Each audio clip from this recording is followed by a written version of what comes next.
So I want to start off with a statistic that is quite devastating to hear, but nevertheless should be acknowledged.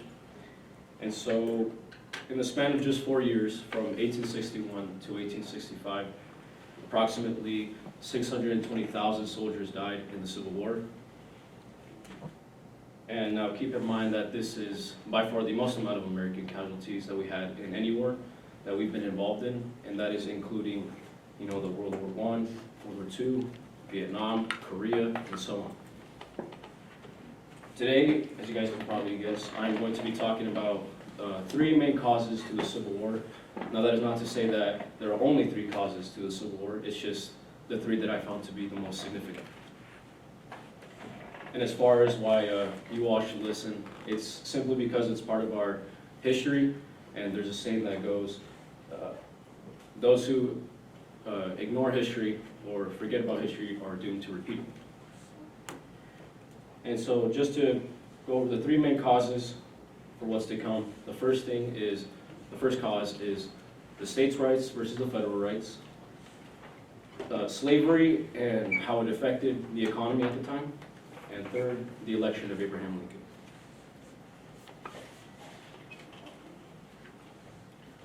So for my first main cause of the Civil War, which is again, the states' rights versus the federal rights, it all really came down to political power between a strong central government or a weak central government and to strong individual states or weak individual states. And so the Union believed in a strong central government because they believed that federal rights would be more ideal to triumph over individual states' rights. It would prevent the states from getting too powerful. Whereas the Confederacy believed in the complete opposite, which is they wanted a weak central government so the states could be strong, independent as they are. Now the Confederacy feared a strong central government because they believed that their freedom, keep that word in mind, freedom, would be taken away through their rights, such as the right to own slaves. Freedom, slaves. Those two don't intertwine very well. Now this leads me to my second main cause of the Civil War, which is slavery and the effect it had on the economy. Now the South heavily relied upon the work labor of slaves because the cotton production, the cotton business itself was the main source of prosperity in the South. Was made for items such as clothing, and clothing is used in everyday activities. And so cotton was very important to the South, as when the southern states seceded from the U.S. to form the Confederacy, they used cotton to provide revenue for their government, to arm their military, and also to use that economic power that came with cotton for a diplomatic strategy for the emerging Confederate nation.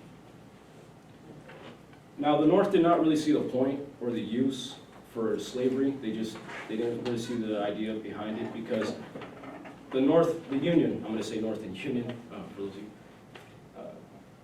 you, the North did not believe in slavery because the cotton production, the business behind it, it could have provided so much jobs for American citizens.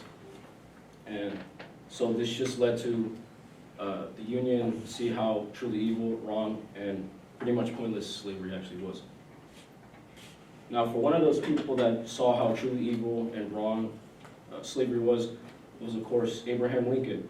And this brings me to my third main cause of the Civil War, which was his election.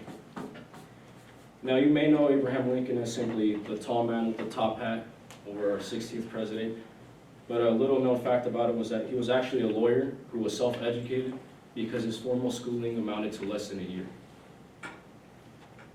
Now, as far as why he is one of the main causes to the Civil War, he ran on a political platform that was against slavery. His end goal, he couldn't stress it enough, was abolishment, which is ending slavery.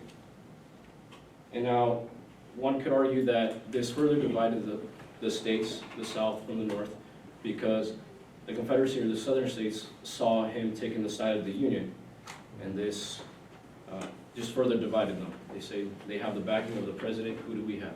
Each other.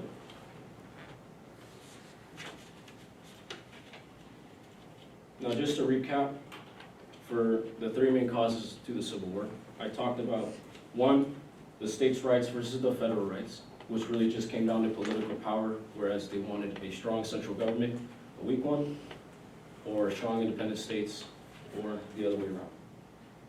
Two, economy and slavery's effect on the economy, and it really just, because it was such a source of prosperity for the South, they wanted to fight for it.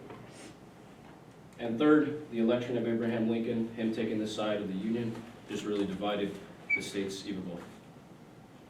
And I just want to leave you all with a short saying that perfectly encapsulates the essence of the Civil War, and it goes, united we stand, and divided we fall.